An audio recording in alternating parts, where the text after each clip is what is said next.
अस्सलाम वालेकुम dear students, how are you? I hope you are fine. मैं हूं आपका host Mohammad Salman.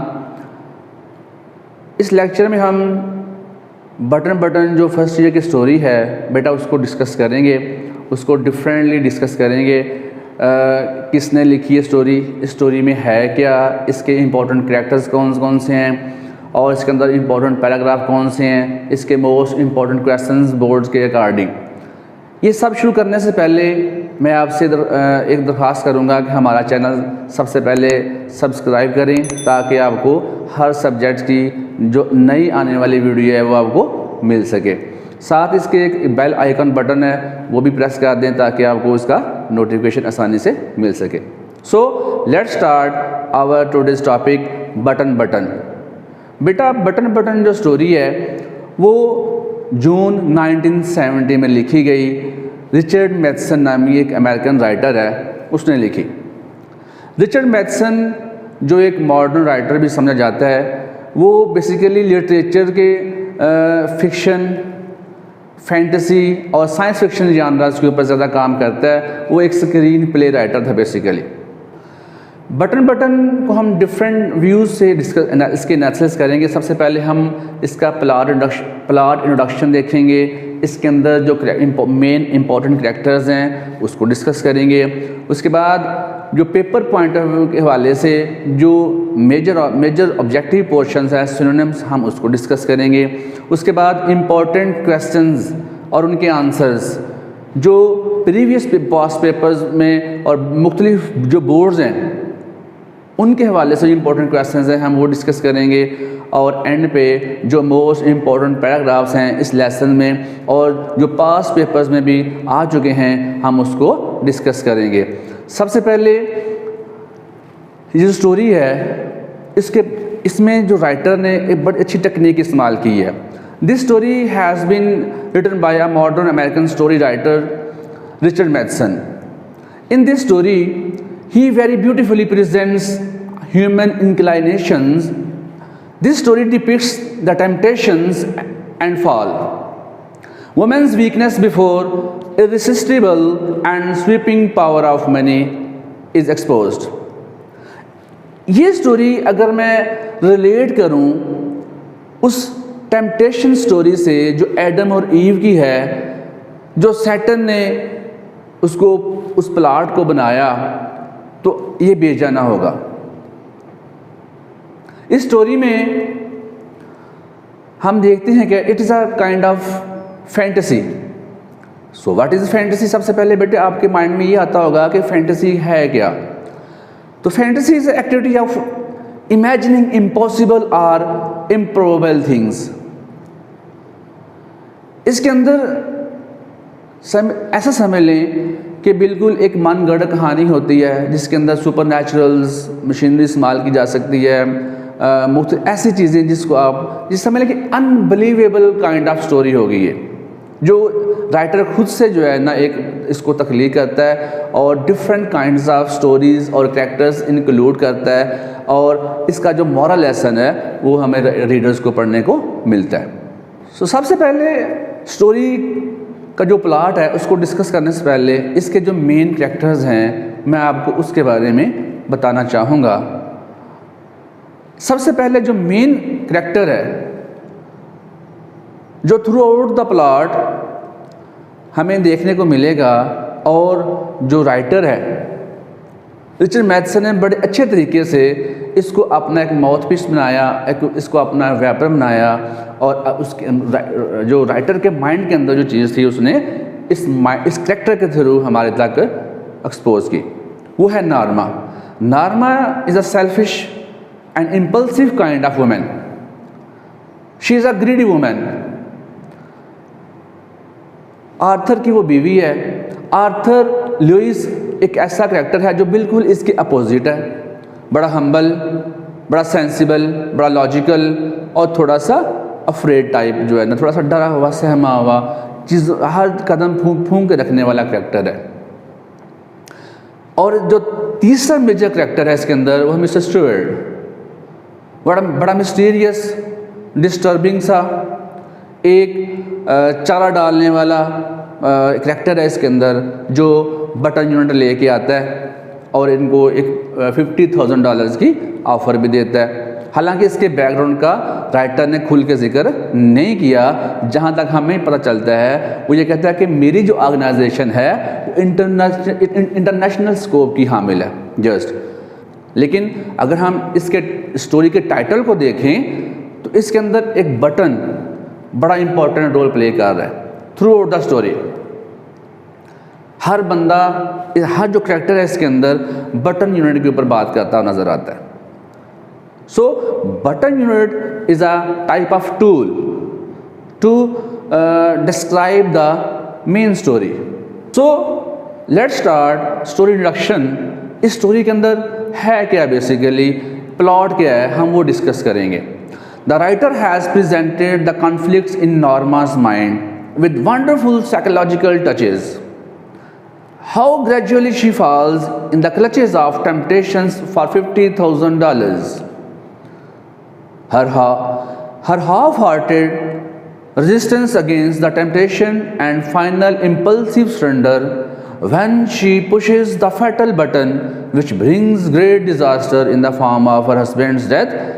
Thus she gets money to materialize her dreams, but she loses her sole pillar, her husband. ये इसमें जो मैं बताना चाह रहा हूँ वो राइटर ये कहना चाह रहा है कि इसने जो अपने कैरेक्टर की वीकनेस को एक्सपोज किया, जब उसको $50,000 की ऑफ़र होती है वो फ़ौरन से मान जाती है। हालांकि उसका जो हस्बैंड है वो चीज़ पे एग्री नहीं करता कि हम वो बटन प्रेस करें और हमें पैसे मिलें।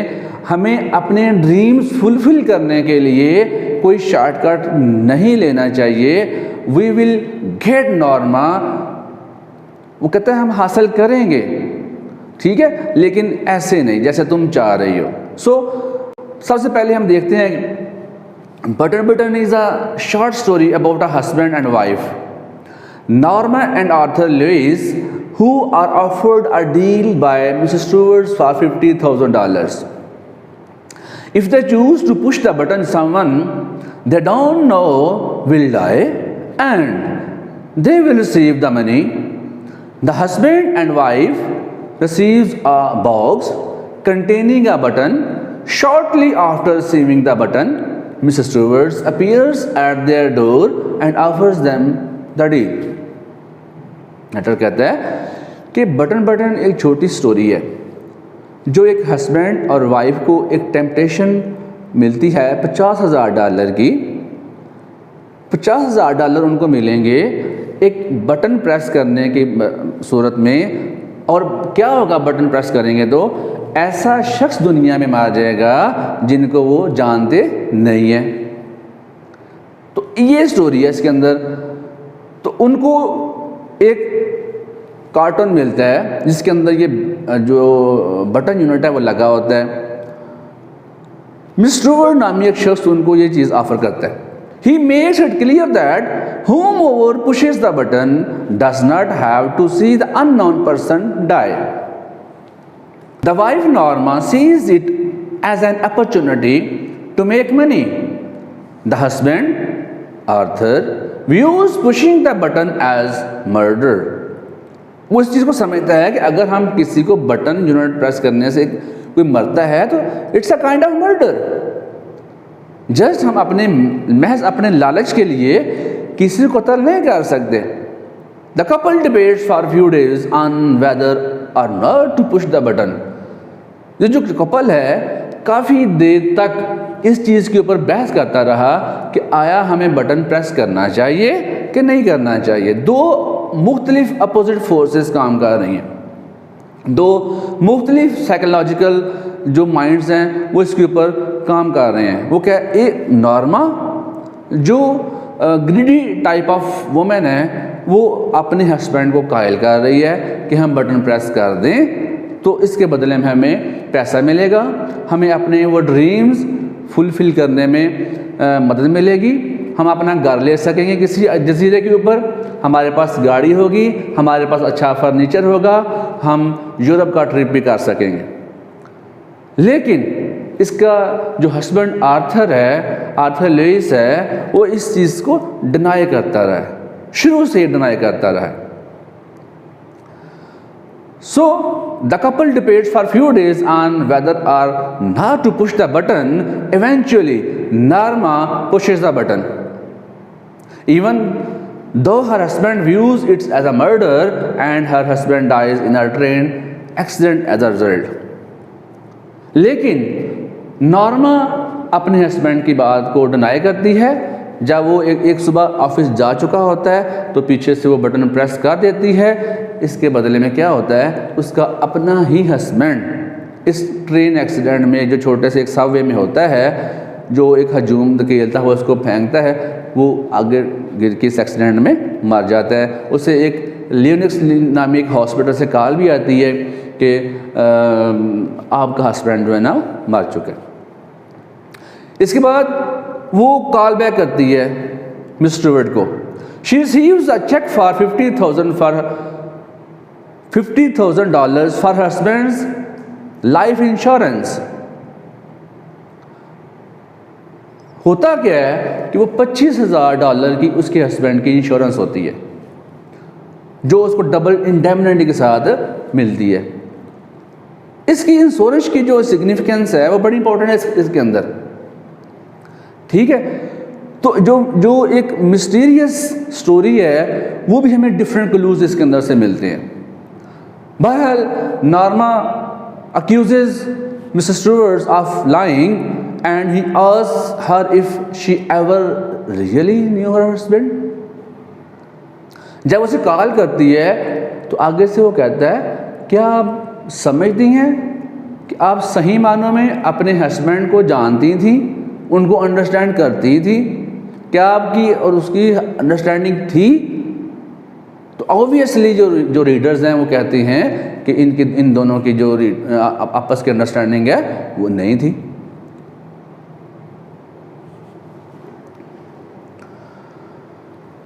तो बेटा इसके अंदर जो थीम है, हम वो थीम डिस्कस करेंगे।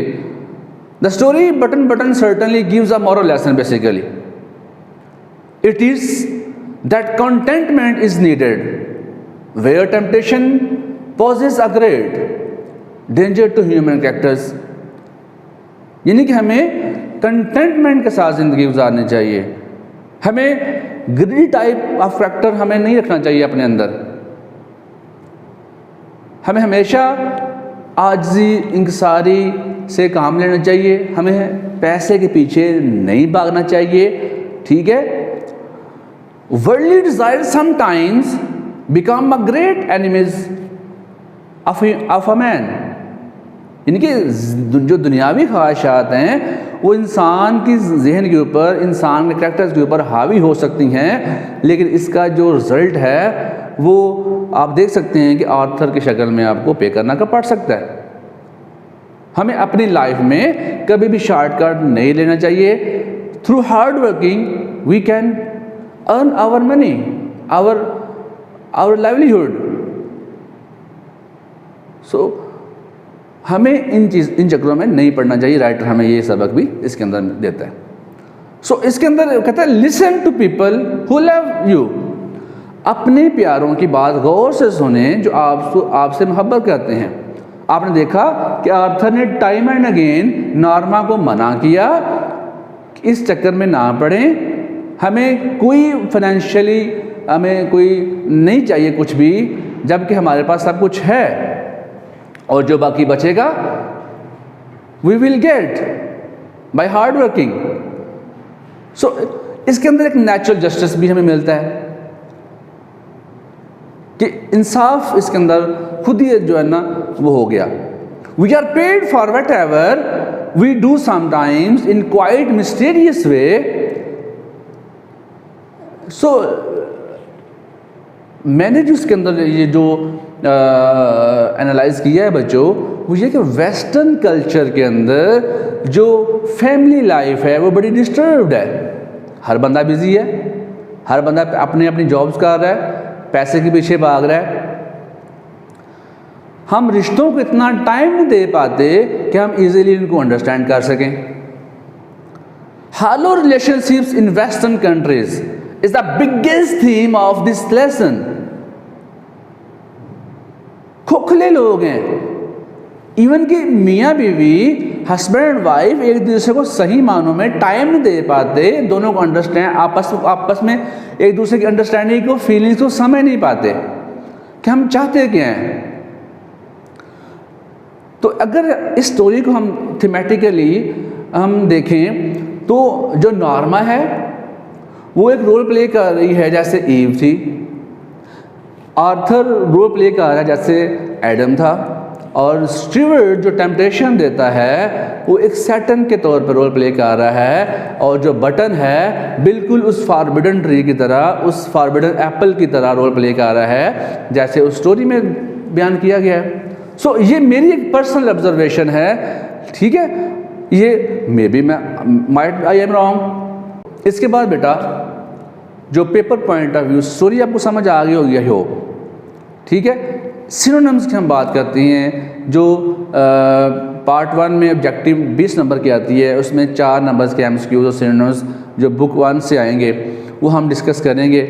सबसे पहले हम जो वर्ड मैंने सेलेक्ट किए हैं वो बच्चों पास पेपर्स में भी आ चुके हैं और टाइम एंड अगेन मुख्तलिफ बोर्ड्स में भी रिपीट हो चुके हैं। हम वो वर्ड्स जो है उनके सिनोनिम्स यहाँ डिस्कस करेंगे। सबसे पहले वर्ड है स्टेयर्ड, स्टेयर्ड जिसका सिनोनिम्स है gazed. Repressed, repressed controlled. Embarrassed upset. impulsively, impetuously, appalled, appalled, horrified, डरा हुआ, dismay, disappointed, मायूसी, eccentric, abnormal, जनूनी, scoffing, mocking, मजाक उड़ाते हुए, elevator, lift,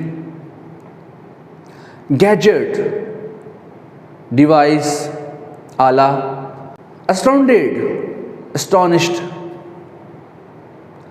numbly, insensitivity, turned, switch off, stacking, heaping, ढेर लगा हुआ, जो बर्तनों का ढेर लगा हुआ किचन में जाती है धोने, disgusting, appalled, counted, opposed, demanded, asked. So these are the words here I discuss with you and with their synonyms. बच्चों इनको ज़हन नशीन कर लें, बार बार इस वीडियो को देखें ताकि आपको ये जो वर्ड्स हैं ये याद हो जाएं। सो अगला जो हमारा सेगमेंट है वो इम्पॉर्टेंट क्वेश्चंस को डिस्कस करना है जो मुख्तलिफ बोर्ड्स में भी आ चुके हैं और बुक की जो एक्सरसाइज है उसके पीछे भी ये दिए हुए हैं। मैं ये जो क्वेश्चंस हैं ये आपकी स्क्रीन के सामने आ रहे होंगे और मैं इसको रीड करूँगा और इसको आपको बताता जाऊँगा, आप इसको ध्यान से देखिएगा। क्वेश्चन नंबर 1 है, why did Norma consider the tone and attitude of Mister Stewart offensive. Mister Stewart को नॉर्मा का जो रवैया और जो लहजा है वो इतना जारहाना क्यों लगा? तो इसका बच्चों आंसर है, Norma considered the tone and attitude of Mister Stewart offensive because his behaviour was rude. यानी कि उसको पता था कि मैंने 8 बजे का टाइम दिया हुआ है और मैं बता के भी आ रहा हूँ, लेकिन इस औरत का जो एटीट्यूड है, उसका जो वेलकम करने का अंदाज़ है बिल्कुल उल्ट है। He was nearly forcing her to take interest in his offer. He lacked decency and politeness in his conversation with Norma. He wanted to enter her house, but she told him that she was busy.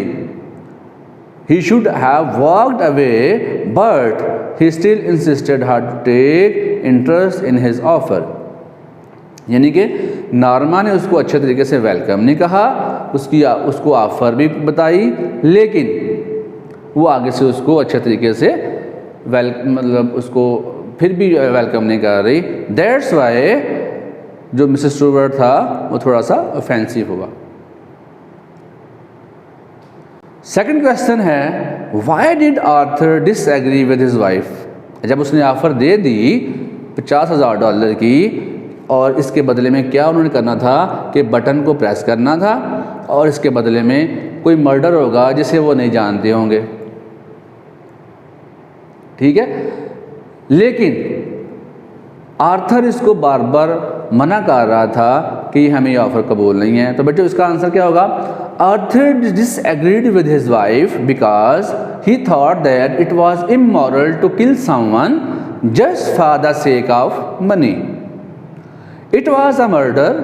He was a kind and sympathetic fellow. He tried his best to stop Norma from pushing the button. He even forbade Norma to discuss this offer anymore. यानी कि वो इससे उगता चुका है। वो कहता है कि अब मुझसे आपने इसको डिस्कस भी नहीं करना, बटन दबाने की तो दूर की बात। Question number third, why did Norma try to persuade her husband to agree with her. लेकिन नॉर्मा कहता है नॉर्मा बार बार अपने हस्बैंड को कायल करने की कोशिश कर रही थी। क्यों कर रही थी? तो इसका जवाब बच्चों क्या है?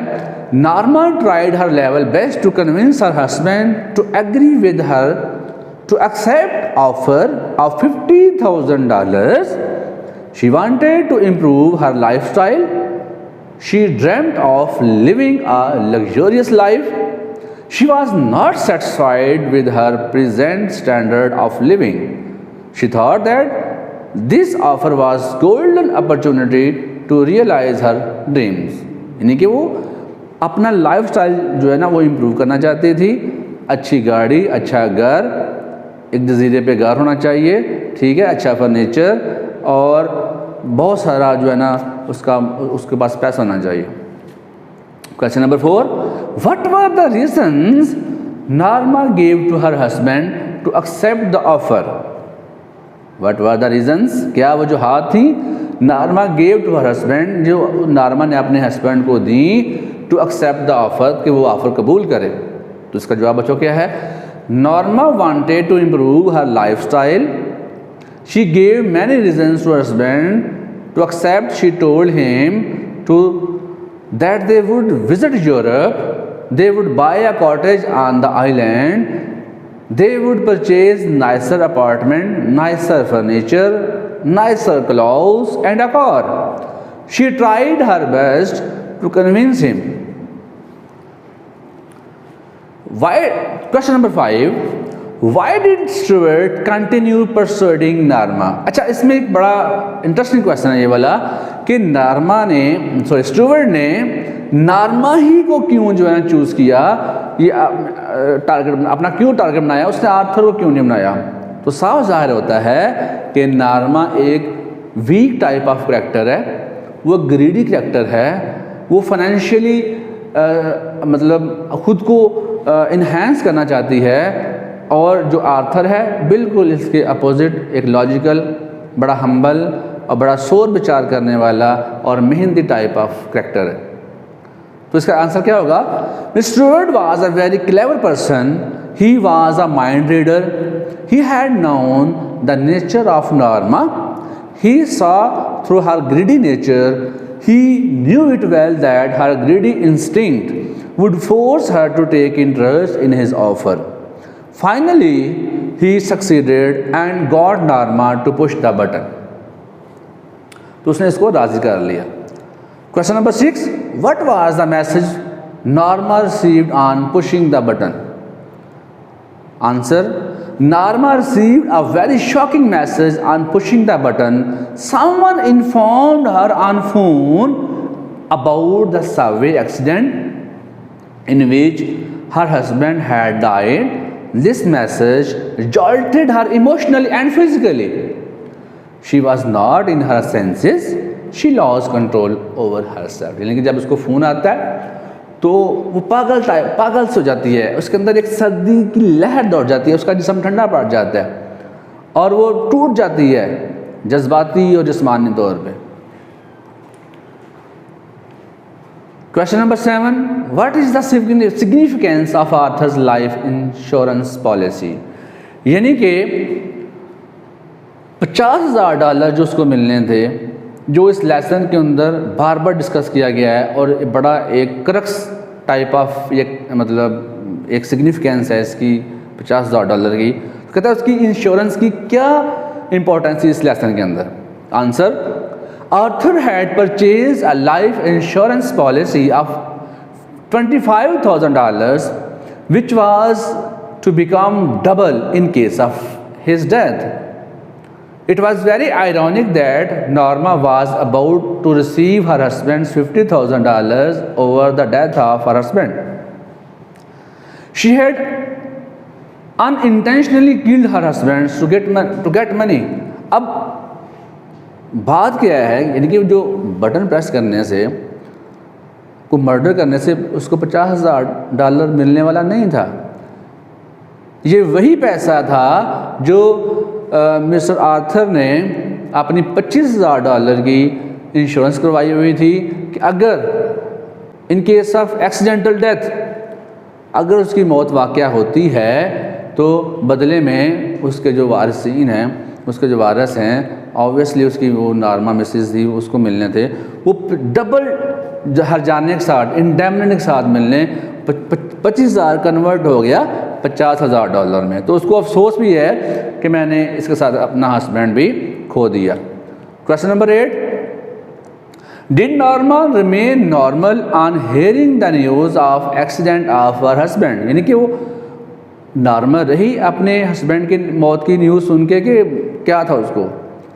तो जवाब आपके सामने है, Norma did not remain normal on hearing the news of the accident of her husband. She was emotionally and physically broken, टूट चुकी थी वो। A wave of chill went through her voice began to tremble with fear. She was breathing quickly, she struggled to stand on her feet, she lost control over herself, she was shrieking with grief and pain. वो चीखो पुकार कर रही थी दुख में, तकलीफ में। ये तो बच्चों वो क्वेश्चंस थे जो हमने डिस्कस किए, जो आपकी बुक 1 की एक्सरसाइज में हैं। इसके साथ साथ मैंने 2-3 क्वेश्चन एडिशनल भी सिलेक्ट किए हैं जो पास्ट पेपर्स में डिस्कस हो चुके हैं। ऑब्वियसली वो 3 चैप्टर हैं इसके अंदर, ठीक है। सबसे पहले नॉर्मा होगी, आर्थर होगा, स्टीवर्ट होगा। तो कभी इम्कान है कि वो बटन यूनिट की सिग्निफिकेंस के बारे में भी पूछ ले, नहीं तो 3 चैप्टर जो है ना वो इम्पोर्टेंट है। इसके बाद एक क्वेश्चन है, why did Norma wish to get the money. Norma पैसा क्यों चाहती थी। तो अगर हम देखें इस क्वेश्चन के वर्ड्स चेंज हैं, आंसर हमने पहले भी देखा इस एक्सरसाइज में था और लेसन में भी हमने डिस्कस किया कि वो एक मेंटली तौर पे एक लालची औरत थी, उसको पैसा चाहिए था अपने घर के लिए, अपने यूरोप के ट्रिप के लिए, अपनी एक गाड़ी के लिए और अपने अच्छे मुस्तकबिल के लिए वो ख्वाब सजाए बैठी थी। That's why she wanted to get money. Second question, why didn't Norma remain true to her husband. Norma अपने हस्बैंड के साथ जो ट्रू थी, वफादार क्यों ना रही। तो ऑब्वियसली जवाब ये है कि वो लालची औरत थी, उसने अपना पैसे की खातिर अपने हस्बैंड की भी नहीं मानी, ठीक है। और एंड पे जो हमें लेसन के एंड पे जो लाइन मिलती है, जो मिसेस स्टुअर्ट से कहता है कि क्या तुम वाकई समझती हो कि तुम अपने हस्बैंड को सही मानों में जानती थी। तो इसका आंसर ये है कि वो सही तरीके से उसको अंडरस्टैंड नहीं करती थी। उसकी अगर वो अंडरस्टैंड करती होती तो उसके थाट्स को, उसकी सोच को, उसकी बात को सपोर्ट करती और उसकी बात मान लेती और इतना बड़ा उसको धचका ना लगता। ये तो बच्चे थे question answer.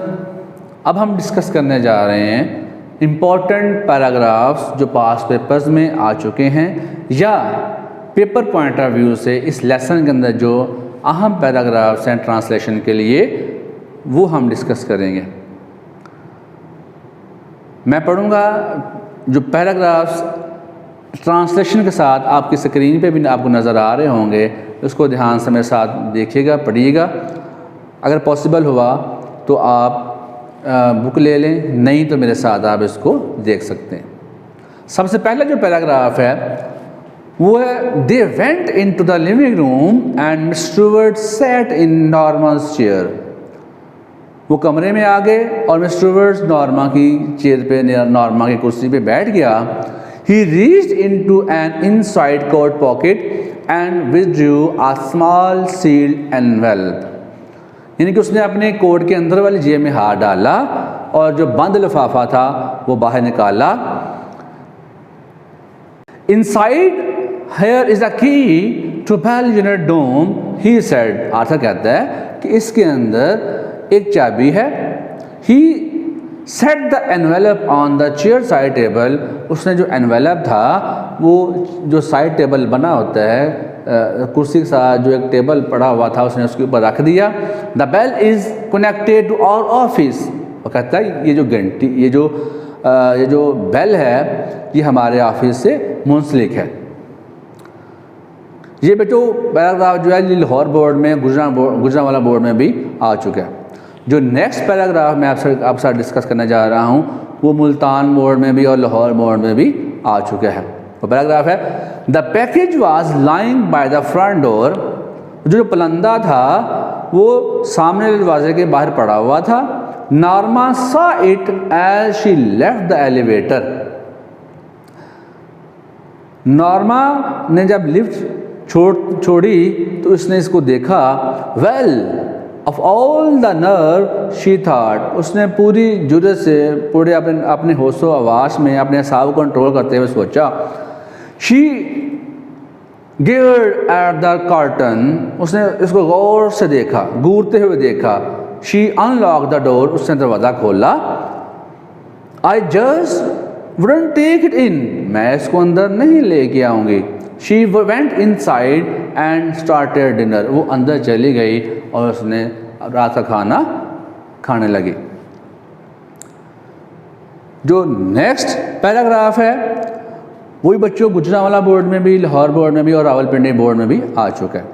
I am saying that they are probably doing it for some research project. She cut him off. मैं ये कह रही हूँ कि हो सकता है कि वो ये सब कुछ तहकीकी मंसूबे के लिए कर रहे हों। इसने उसकी बात को काटा, उसकी बात को कट ऑफ किया। That they want to know what average people would do under such a circumstances. शायद वो ये जानना चाहते हों कि इस सूरत हाल में जो एवरेज पीपल है, मतवस्त तबका है, जो मिडिल क्लास लोग हैं, वो क्या करते हैं। That they are just saying someone would die in order to study reactions. यानी कि वो लोगों का रद्द अमल जानना चाहते होंगे कि लोग इस तरह के हालात के ज़ेरे से आया क्या करते हैं। You don't really think they would kill somebody do you. तो इसके ऊपर आर्थर कहता है कि कुछ भी हो, क्या तुम वाकई ये नहीं सोचते कि वो किसी को मार देंगे? क्या तुम सोचते हो? नेक्स्ट पैराग्राफ मुल्तान बोर्ड 2007 में बेटा ये पैराग्राफ आ चुका है। While she was stacking dishes she turned abruptly, dried her hands and took the package from button cabinet. जब वो प्लेटें बर्तन इकट्ठे कर रही थी वो अचानक मुड़ी, अपने हाथ खुशक किए और निचली अलमारी से उसने डब्बा निकाल लिया। ओपनिंग इट, इसे खोलते हुए, she set the button unit on the table. उसने बटन यूनिट को मेज़ पे रख दिया। She stared at it for a long time before taking the key from its envelope and removing the glass dome. उसने लिफाफे में से चाबी निकालने और शीशे के गुंबद को हटाने से पहले इसे काफ़ी देर गौर से देखा। नेक्स्ट पैराग्राफ जो रावलपिंडी बोर्ड में 2014 में सेकंड ग्रुप में आ चुका है वो हम डिस्कस करते हैं। She felt unreal as the voice informed her of subway accident. The shoving crowd, Arthur pushed from the platform in the front of the train. Phone पर आवाज़ ने जब इसे ज़ेरे ज़मीन रास्ते पर हादसे का बताया, इसे यकीन नहीं आ रहा था। प्लेटफार्म पर बहुत धक्कम पेल वाला हजूम था। धक्का लगने से आर्थर प्लेटफार्म से गाड़ी के आगे गिर गया। She was conscious, shaking her head but couldn't stop. उसे एहसास था कि वो अपना सर नफ़ी में हिला रही थी, लेकिन वो इसे रोक नहीं पा रही थी। यानी कि वो मानने के लिए तैयार नहीं थे कि एक्सीडेंट हो चुका है और आर्थर की जान जा चुकी है। एज शी हंग अप, जैसे उसने टेलीफोन को बंद किया, she remember Arthur's life insurance policy for $25,000 with double indemnity. यानी कि जब उसने फ़ोन रखा तो फ़ौरन उसको जहन में आया कि आर्थर की $25,000 की जो है ना वो एक लाइफ इंश्योरेंस पॉलिसी थी। In case of accidental death, हादसाती मौत की सूरत में उसको डबल हो के मिलनी थी। नेक्स्ट पैराग्राफ जो बच्चों बोर्ड्स में रिपीट हो चुके हैं, वो डिस्कस करेंगे। लास्ट पैराग्राफ है, abruptly she began to smash it on the sink edge pounding it harder and harder until the wood split. अचानक इसने बटन को, सिंक वो जो जिसके ऊपर मुंह धोते हैं वो लगा हुआ था, उसके किनारे के ऊपर ज़ोर से पटकना शुरू कर दिया। ज़्यादा से ज़्यादा ज़ोर से मारती चली गई, हत्ता कि वो लकड़ी टूट गई। She pulled the sides apart cutting hers fingers without noticing. उसने दोनों अतराफ की लकड़ी को अलग करने की कोशिश की, इसको पता नहीं चला कि इसने अपनी उंगलियां ज़ख्मी कर ली थी। There was no transistor in the box, no wires, no tubes. जब उसे खोलती है तो डिब्बे के अंदर ना कोई ट्रांजिस्टर था, ना कोई तारें थीं और ना ही कोई ट्यूब थी। The box was empty. डब्बा बिल्कुल खाली था और इस खाली डब्बे ने नॉर्मा की लाइफ को भी बिल्कुल एम्प्टी कर दिया था। सो बच्चों, ये आज का लेक्चर था जिसमें मैंने कोशिश की, अपनी पूरी कोशिश की कि मैं चैप्टर के हर हिस्से को कवर कर सकूं। इसका इंट्रोडक्शन, इसके कैरेक्टर्स का इंट्रोडक्शन, इसके राइटर का इंट्रोडक्शन, फैंटेसी, अबाउट फैंटेसी मैंने आपको बताया, इंपॉर्टेंट क्वेश्चन आंसर डिस्कस किए, इंपॉर्टेंट सिनोनिम्स मैंने डिस्कस किए और इंपॉर्टेंट पैराग्राफ डिस्कस किए।